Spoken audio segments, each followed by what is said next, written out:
તો બીજી તરફ બહુચરાજીની સરકારી શાળામાં નશાખોરોનો ત્રાસ જોવા મળ્યો। શાળામાં રાત્રિના સમયે દરરોજ જામે છે દારૂની મહેફિલ। શાળાના મેદાનમાં કેટલાક અજાણ્યા શખ્સો કરે છે નશો। રાત્રિ સમયે મેદાનમાં દારૂનું વ્યસન કરીને બોટલો ફેંકી દે છે। મુખ્ય શિક્ષકે શાળાના આચાર્યને લેખિતમાં રજૂઆત કરી।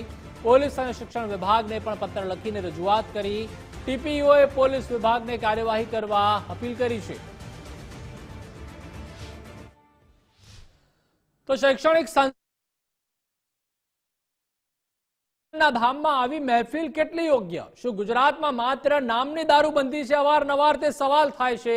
કેમ પોલીસ કડક કાર્યવાહી કરવામાંથી ચૂકી જાય છે તે પણ સવાલ છે।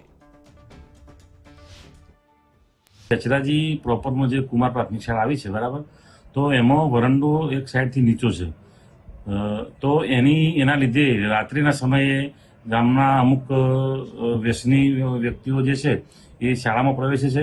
બાળકો પર અસર તો ખરાબ પડે છે, પણ હવે આ બાબતે રજૂઆત જે તે આચાર્યશ્રી અમને પણ લેખિતમાં આપેલી છે અને જે તે આચાર્યશ્રીએ પોલીસ સ્ટેશનમાં પણ જાણ કરી છે કે ભાઈ રાત્રિના સમયે આવા ઘણા વ્યક્તિઓ એવા છે જે વ્યસન કરતા હોય, એ લોકો બોટલો અને ગ્લાસ ને બધું ત્યાં ફેંકીને જતા હોય છે, નાસ્તાના પેકિંગો ફેંકી દેતા હોય છે।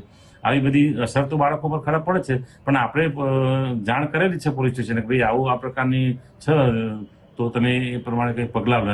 આ તો કાયમી સમસ્યા છે ના, આપણે જાણ તો કરેલી છે પણ કોઈ નિકાલ એનો આવતો નથી।